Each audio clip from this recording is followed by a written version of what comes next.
Magandang araw po sa lahat. Pagbati po mula rito sa Amaca. Si Strong Basti 08 po. Mag-aala numerologist. Yun po ba may mga kaugnayan sa numero? Ang oras po ngayon ay 12:55. Hindi ko po masasabi ang oras sa mga sandaling ito kung walang numero. Dahil yan pong numero ay napakalaki ng kaugnayan sa ating buhay. We are totally affected and influenced by numbers. Bawat galaw po natin, kailangan po natin ng numero. Sinasabi nga po na kung wala ang numero, mahirap tayong gumalaw sa mundong ating ginagalawan. Bawat po galaw natin, tayo po ay nangangailangan ng numero. Kapag tayo po ay kukuha ng driver license, kailangan po ang numero. Pag mahaba po, kailangan mahaba ang pila, kailangan natin ng numero. Yung pong SS number, GSIS number, kapag tayo po ay magwi-withdraw to access our account, kinakailangan po natin ng PIN number. Ito po na gumagamit ako ng cellphone. Bago ko po mabuksan, sasabihin ng ating cellphone, enter your passcode. Napakarami po ng gamit ng numero. Hindi po natin masasabi ang ating height kung walang numero. Hindi po natin masasabi ang ating timbang kung walang numero. Yung pong mga date, katulad po ngayon, hindi po natin masasabi kung ano ang buwan. Ngayon po ay July na, 7. Kaya talaga pong napakalaki ng kaugnayan ng numero sa buhay natin.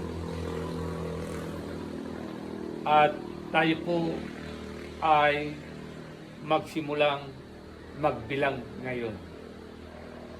May mga numero po na kailangan. Tulad po ng yang sa house number. Yung mga numero po ng ating bahay. Yung bilang ng street, yung mga daan. Yan, mga lahat po kailangan ng number. Yung pong ating mga birth numbers, name numbers, yung pong bawat titik ng ating letra may katumbas po na numero. At yan po ay ayon sa mga numerologists. Mula po sa birth number, house number, name number, ang una po nating papaksain ay ang house number. At sa aking pong harap ay makikita po ninyo ang mga buli, mga hingganting buli. Yan po, dalawa ang walang bulaklak. Dalawa po ang walang bulaklak. At tatlo naman po ang may bulaklak. Yan po. Dalawa ang walang bulaklak, tatlo ang may bulaklak. Yan po, yung sa harap ng amaka.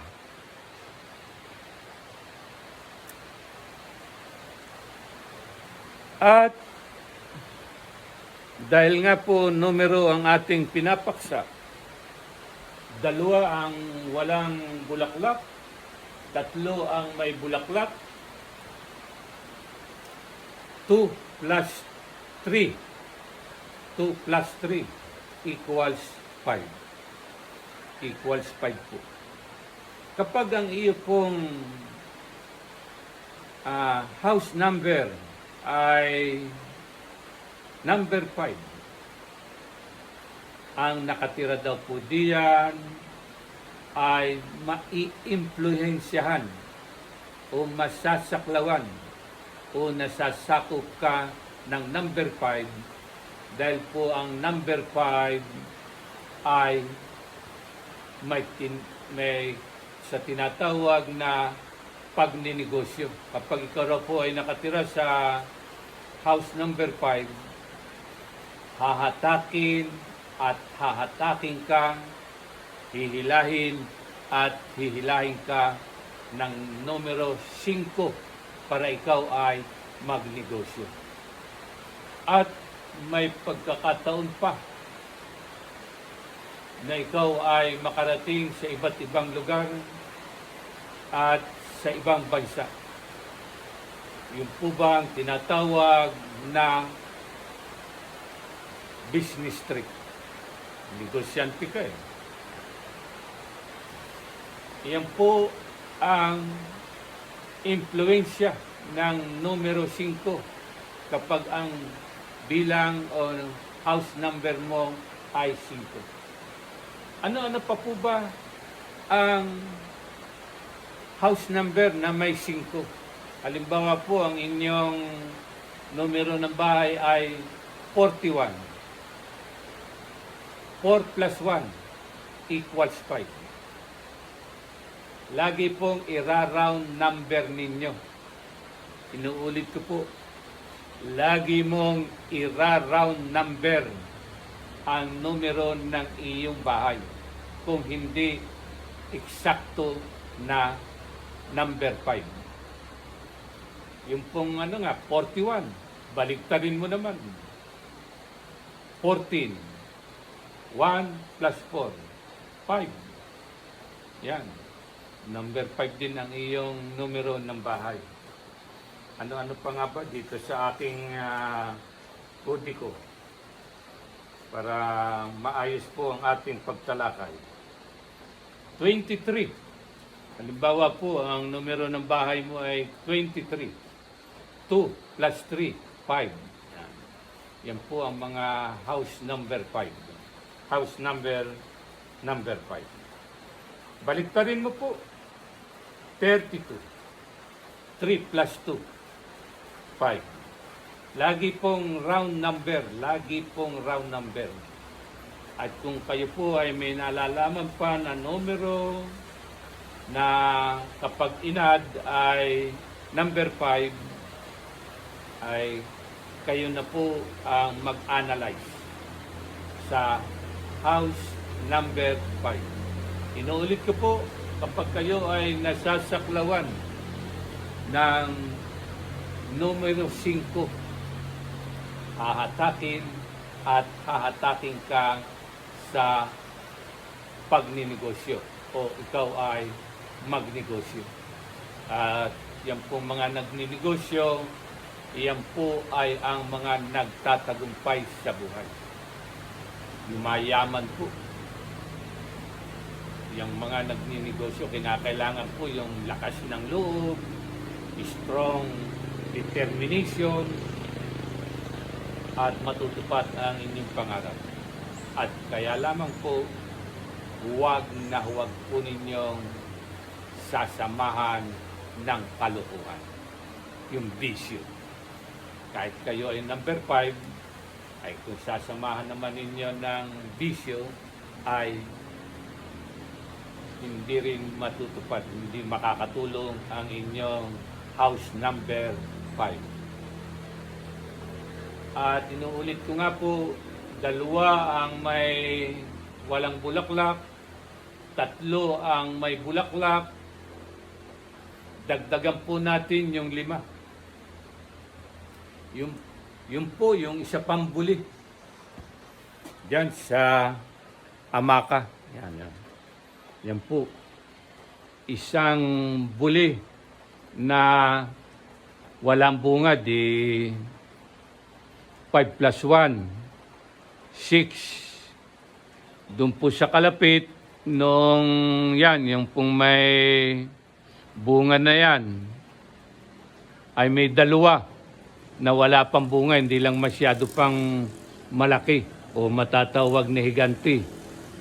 Di 2 walang bunga dito, 3 ang may bunga, plus 1 yung may bunga, doon sa likod ng may bunga, may 2 puno, ay di 8 na po yan, 8. Sinasabi po ng mga numerologists, kapag iyo daw namang number ng bahay o numero ng bahay ay number 8, yan daw pong numero 8 ay a number of success. Magtatagumpay daw ang nakatira sa bahay na may numero 8. At ano-ano po ba ang may mga bahay na may numero na 8? Tingnan po natin yung ating kodiko. Yung pong exact na number 8. 4 plus 4, 8. 5 plus 3, 8. Baliktarin po natin. 35. 3 plus 5, 8. 17. Yan. Ang numero ng bahay mo, 17. I-round mo, 8. Baliktarin mo, 71. 7 plus 1. At inuulit ko nga po, ang house number 8 ay numero ng tagumpay. Kaya mapalad ang mga may numero ng bahay na number 8. Ang mga nakatira ay magtatagumpay. At kung kayo po ay may nalalaman pa na numero ng bahay na kapag inad ay round number ay 8, ay kayo na po ang magsimula o magsagawa ng pagbilang. Iyan po ang tungkol sa house numbers. Ang 5 sa pagninegosyo at ang may numero ng bahay na number 8 ay a number of success. Kaya mapapansin po natin yung mga negosyo, laging mayroong number 8. Pero kapag tinotal po, hindi naman number 8 ang labas. Halimbawa po yung 888. 8 plus 8, 16. 16 plus 8, 24. 6 po yun. Hindi po yun number 8. Yan. Iba po naman ang house number sa pagninegosyo. Para po maging 8, dagdagan mo. 888 plus 2, then 8. Para po tayo ay magtagumpay. At sinasabi rin po na ang pinakamalakas naman na numero ay yung number 3. Halimbawa po tayo may bubuhatin. Tayo'y tatakbo. 1, 2, 3. Oops! Yan. Bubuhatin po natin. Halimbawa po tayo ay sasali sa track and field. 1, 2, 3. Bang! Yan po naman ang may numero 3. At kung nais pa po ninyo ng iba pang mga kaalaman sa numero, ay yung pong tinatawag na birth number. Yung pong ating mga letra ng pangalan ay may mga equivalent sa numero. Ano pa nga ba yung isa? Yung name numbers yon, birth numbers. At yan po ang sa pansamantala na papaksay natin tungkol sa numero.